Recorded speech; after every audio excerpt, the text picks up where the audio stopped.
Hi guys, and welcome back to another video, and this one being of my Mod 1. When I'd toyed with the idea of me doing a video on this, a few in the comments below had said in those videos that you want me to do an overview build of this QRF Mod 1. Now this QRF Mod 1 is very different to others out there, and it has gone through some progressions. Originally I was running the normal standard handguard that comes with it, but there are some differences, and I picked this up quite a while ago now, and the whole idea behind this build and the direction that I went with it was, what if, and I have said this in previous videos, what if HK did a futuristic MP5 in the style of the sort of the 416s, you know, the multi-tone 416s where they've got like the dual bronze colour on the receiver. What if they did a futuristic MP5 in the same format? Now this is built on a KWA QRF Mod 1. It takes these 80 round MP5 mag polish style mid-cap magazines, and standard out of the box, this was pulled apart, and this gun was originally, I was running 11.1s. It had a gate tighten in there, but what I did is I fitted a high-speed motor. This now actually has a brushless motor in it. But originally I was running a high-speed SHS motor, some 16:1 gears, and the whole reason was I could get the same rate of fire as I was getting with 11.1s, but with a 7.4 volt battery, and that 7.4 volt battery meant I was having a bigger capacity battery in the stock compared to running 11.1 LiPo batteries. Obviously I completely stripped this thing apart. It's got the gate tighten in there, it's got the faster gears, it's got the max model piston head, max model trigger as well. It's very, very responsive, and I finished it in this two-tone-esque colour. Now the lower half of it is burnt bronze Cerakote, and the top half, including the rail, was midnight bronze.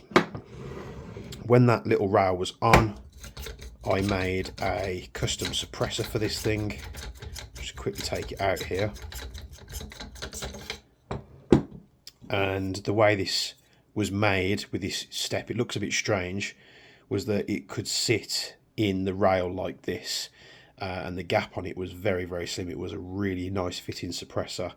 A little bit weird looking. It's carbon fibre. It's extremely light apart from the billet section at the back here. And that's how I was running it. With the Cerakote, I of course went full 416 style, and you remember this is like a sort of a parody build. What if HK did an MP5 in the style of their new like Dev Group 416s? So you can see it's very, very futuristic and modern looking. And then I actually picked up another one of these HAO, I want to say FLR handguards. Just quickly pop the suppressor back in here. And I had one of these handguards around spare. I originally popped it on the TK45, and then it came off, and the other handguard that I had was on the 308 build, so that's what was modified to use that. Picked up another handguard. I thought, screw it, I'm going to put it on here, because then I can sort of run the same futuristic style theme, but it's now sort of more modelled on like the SD6. So, you know, a nice thick round handguard with an integrated suppressor. So then I swapped it out for that, and I think it does suit the build very well. The red dot sight on there is a red dot sight I got in a mass buyout of all those bits with the Mark 18 and such. This is a Vortex Crossfire. I've just popped this on there. I've run quite a few optics on this thing. I've took the irons off just because I wanted it nice and slim and out of the way. And then of course on the front here, in that same bundle, I got this Maul C1, and it just seemed to fit well with this build, with how the handguard works. These handguards are really, really comfortable, and it just fits really nice in the hand there. And I thought, well, it would be nice to just have the two buttons, and it just seems to marry up really, really nice. And this thing is really, really lightweight compared to, you know, what it looks like. It looks like it weighs a ton, but it doesn't. And of course, a little bit further down the line, I switched out from the high-speed motor to haven't got the cap on there just for quick demonstration, to a brushless. I think the only batteries I've got here are 11.1s, but we should be able to see how this thing fires. I haven't fired this thing in a long time, so let me just make sure it's clear, which it is, and you'll see how responsive this thing is. It's just instantaneous. I can't remember if I've got it set to 3 amp burst to full auto, but yeah, 3 amp burst. So this is designed to just be nice and quick, compact with the stock that folds down. Obviously it's not folding down compact at the moment because of the battery, but be nice and lightweight, slim line, SMG build. I can carry loads of these in like SMG pouches on like a D3 CRM rig. I think I can carry 4 in the elastic slots in the D3 CRM, and I can actually fit 3 in the front pouch, so I'm carrying like 7 magazines. And just with that brushless, it's a Warhead brushless motor. It is just insanely responsive. When I do run a 7.4 volt battery as well, it is just as responsive with a 7.4 too. I can run the extension. I do have an extension piece. The only downside to that is when the extension piece is on there, that's about as far as it collapses down, but it is nice to be able to collapse it all the way.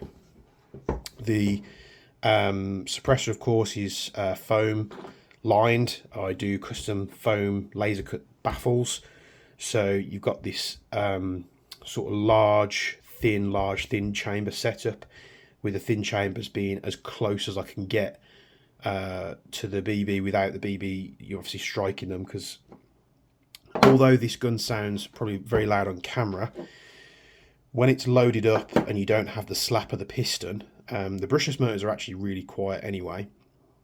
But when this gun is loaded, you're just going to have to take my word for it. It is insanely quiet for what it is. It runs about 345 on a 0.2, and then it's still around the 1 joule mark on a 0.3, which is what I predominantly use it for. It's, you know, heavily modified. You've got Titan Max model products, a custom Jaeger barrel which is in there, which is R-hopped. It seems to be my go-to setup that I run in a lot of my electric guns. So this is my KWA QRF Mod 1. For those out there wanting a bit of a close-up of the receiver here, flip this over. It just looks very cool. It's something that I just wanted to create something that looks like it would be on, you know, one of those firearms trade shows where HK is showing off like a prototype futuristic MP5, and it just made it unique. It turned a KWA QRF Mod 1, which is, you know, fairly plain Jane, obviously with these little short handguards. With a short handguard, it obviously was still this length, because the step down in that suppressor fit just inside here, so the length was exactly the same. But this handguard, this HAO FLR, I love these handguards, just kind of hides the barrel and the start of the suppressor a little bit better. I hope you've enjoyed this build overview. If you've got any questions about this platform, pop them down in the comments below and I'll do my best to answer them as fast as possible for you. Thanks for tuning in to another video. I do appreciate you guys sticking around, subscribing. The uptake in subscribers the past few months has been absolutely amazing. I can't thank you enough. And I'll see you in the next video. Thank you.